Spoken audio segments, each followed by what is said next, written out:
Interested in investigation and security? Whether you are already a professional or you are in the beginning stages, take all of your classes at the National Investigative Training Academy. Choose from over 200 courses, all written and taught by experts in the field. The National Investigative Training Academy, or NITA, has offered high-level investigative and security training for over 12 years. Like live classes, NITA has those too. Sign up today for private investigation and security courses and use brand ambassador code B as in boy, A as in Adam, 2367. Take a look at investigativeacademy.com. You'll find the link in our show notes.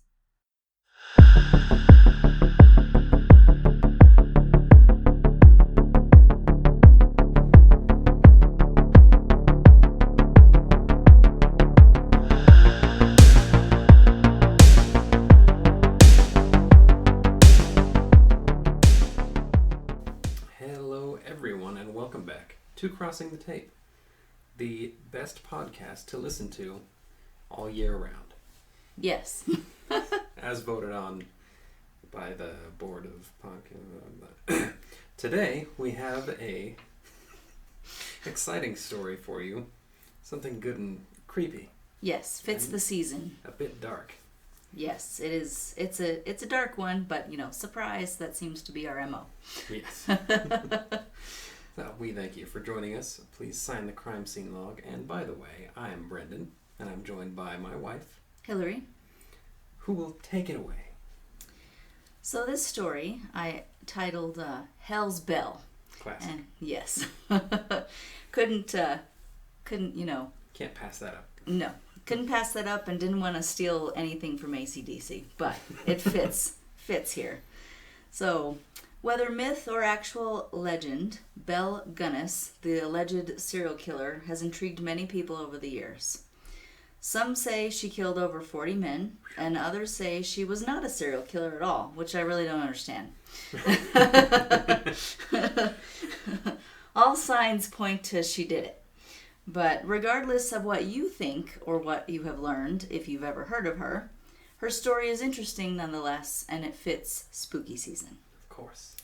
Belle Gunness was from Norway and was born in 1859. And I don't use her maiden name because I can't pronounce it, and I'm not going to try. So, this is the name, a married name that stuck with her, so that's what I use. Mm-hmm. She had 7 siblings and worked at a very young age at a dairy farm to earn wages to travel to the United States. When she did successfully immigrate, she ended up in Chicago and worked as a servant and a butcher, which I thought was really interesting, that a female would be a butcher. But she was a very large woman, and she was known to be strong. And apparently she uses these skills later. So she was a big, buxom butcher woman. She was a big Norwegian woman. But I just thought it was interesting for that time frame that, but you wouldn't expect a lady to be in such a filthy profession. Right. A man's profession. Yeah, something so hands-on and dirty. Right. Life insurance policies began to exist, and actually they became common in the 1700s, which I didn't know. And I thought, I wondered how that process was back then. Probably not good. No. It's probably like in the olden days that, a bank would open up, you'd put all your money in there, and then they would just leave town. Right. And because, there was no regulation. Right. So, I bring this up because apparently Belle learned much of how this worked. In 1884, she married Mads Sorensen. Interestingly enough, the couple had a candy store and a home that both ironically burned down. Not only that, they had insurance payouts from those properties. Another mystery surrounding their home was that Belle never appeared to be pregnant, but there were 2 babies living in their home at one time. Huh. Both suffered accidents, as I say that in quotes, which also resulted in insurance payouts. Well. Their marriage ended after 16 years, and Belle's husband complained of a headache, and when she provided them with a powder to help, he suddenly suffered cerebral hemorrhaging and died. She collected life insurance from his death, which amounted to $5,000, and I looked it up. In today's currency, that would be about $160,000. Well. And with her newfound money, she moved to Indiana and purchased a pig farm.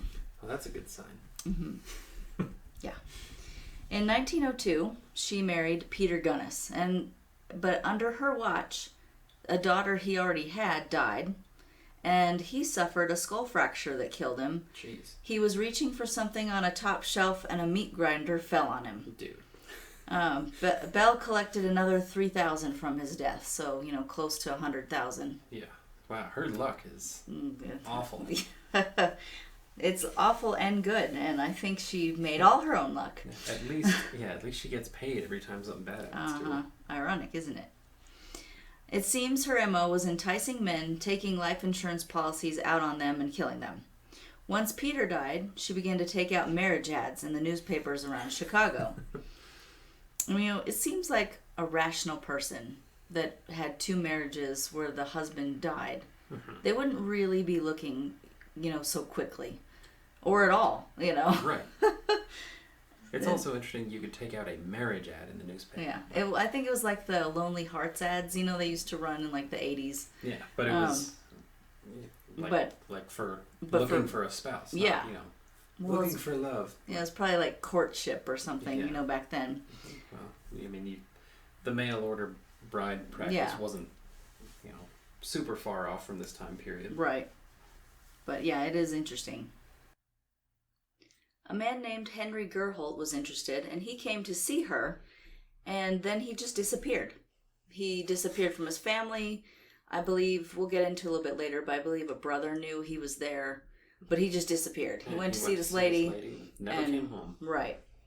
Belle was able to obtain a fur coat, among other items, from this man. So it was a pretty quick transaction there. Well, if he disappeared, he wasn't going to use the coat. Well, exactly. However, her extracurricular activities became known when her home burned down in 1908. A headless woman's body and 3 deceased children were found. The female was believed to be Belle. In addition to herself and her family, which I couldn't find anything about when she had children or if she took them. Right. Well, yeah, she had 2 that nobody knew about who had accidents. So I don't really know. But in addition to herself and her family, authorities found the remains of 11 other people on the property. Jiminy. But before we go further, let's hear a word from Taction USA. Taction USA is your go-to source for crime scene and evidence collection supplies. Taction USA offers quality products all designed and tested by active duty first responders and investigators. With no minimum order, you can order as much or as little as you need. Ordering is fast with no hassle attached. Check out TactionUSA.com today and find the quality and quantity you need when it comes to crime scene and evidence collection supplies. That's TactionUSA.com, or look for the link in our show notes and Facebook posts. The fire of the farmhouse really opened things wide up, and investigators just, The whole thing kind of exploded. Yeah. While investigating, police were contacted by a man who found letters written between his brother and the Gunness family. The brother had appeared to go missing. The brother went to go visit the farm, and the brother who was still living went to go visit to find out what happened. See what happened to his brother. And he found sacks containing what he believed were his brother's body parts. Jeez. As the investigation, and I couldn't find out, why. If it was a ring on his finger, which seems like she would have taken, or if it was, some identifying... Seems like anything of value she was going to have. Right. She was going to hold on to. I'm not quite sure what made him believe it was his brother. Yeah, maybe a distinctive freckle on the arm or something. Or a birthmark or something, because it didn't say anything about, a head being found. Yeah. Well, but at the same time, if you go looking for your missing sibling and you find a sack of body parts, yes, that's gonna. You're probably gonna go, "Oh my God, it's them!" Yeah, without too much inspection. Right, and he could have had a tattoo or something. Yeah. But it makes sense that the first bag of remains you come across, shoot. Right. As the investigation continued after the fire, police kept coming across what was described as depressions in the dirt. Mm-hmm. So, kind of everything I read, it was little mounds, maybe little. Like where dirt had been replaced. Yeah, kind of indentations with some loose dirt on it. Mm-hmm. They began to dig these up, and they found torsos, hands, bones, and even flesh. Oh. A lot of the body parts were not that old. Yeah, I was going to say, that's going to be pretty fresh. Yeah, they weren't. Yeah, I don't... Mm-hmm. I don't believe they were mummified. They just were decently, they were new. Right, so she's working pretty quickly. Yeah. One after another. There were also skulls uncovered that had evidence of blunt force trauma. And these were all detached from the bodies. So everything was dismembered. Yeah. Investigators found pieces of 5 bodies in one day, 6 more the next, and there was so much carnage that they stopped counting. So I think they dug everything up, but they didn't try to keep track of everything. And by then, in that era, they probably couldn't test like we could today. So they couldn't test all the DNA, and, they could try to figure out what pieces go with what body, but at that point, it's a very difficult task. Yeah, that's a nightmare. And it's not surprising because that she was capable of something like that, because she seems to be, heartless and money driven, but she was also a large woman who was a butcher. Mm-hmm. Well, yeah, she was no stranger to dismemberment. Right. The news broke out and it made it into the papers. Police then looked into missing men in the area and had their families attempt to identify some of the remains. But there were really no conclusions. So they tried to, but... Yeah, but who can say, oh yes, that is my husband's forearm. Right, and they didn't have, DNA testing like today. So there really was no way to do what we could do now. So, that begs the question, who started the fire in her home? Mm-hmm. We did not. We didn't start the fire. Paul Malcolm X. Oh. Allegedly, Ray Lamphere. I think that's what it is. He's got one of those names like her maiden name. Right. I can barely pronounce it. He worked for Belle, but he was also her lover, and he was convicted in the arson. Oh.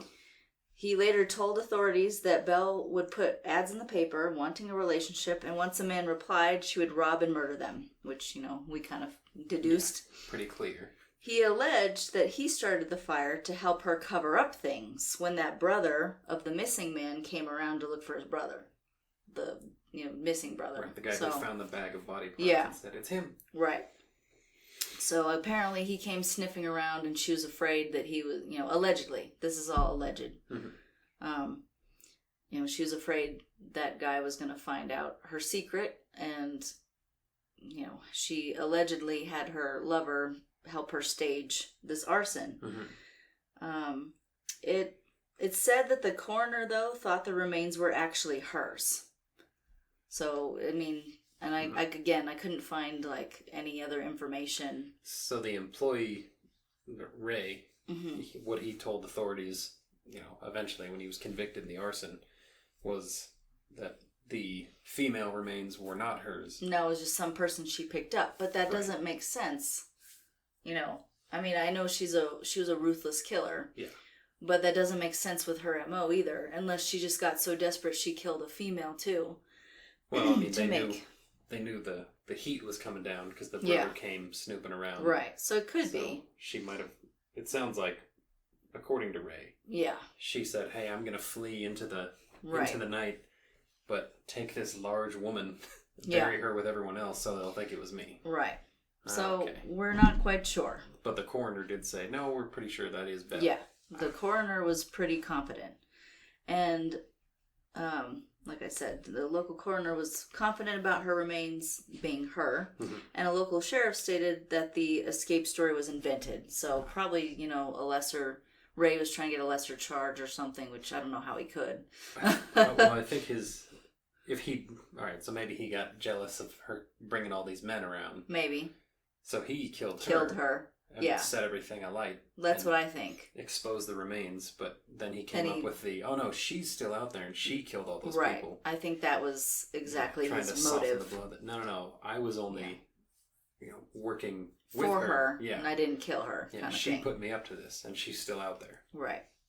So, we may never know the truth, but it sure is a lesson. Mm-hmm. You all should be careful of online or offline dating. Yeah, when you see those marriage ads in the paper, think twice. All right. But I did some research. Argue pretty strongly that she was not a serial killer, or maybe she's just a killer. Right. I don't know how that makes that better, but well, 11 different sets of remains were found. Yeah. So, and that's just on the farm. Just on that one pig farm. The first husband, the children. Right. All that kind of stuff. And anything else she might have done before moving to the pig farm. And the fact that everyone around her died, and there just happened to be an insurance policy in place. And, the first husband died after he complained of a headache, and she gave him something to help him. She gave him headache powder.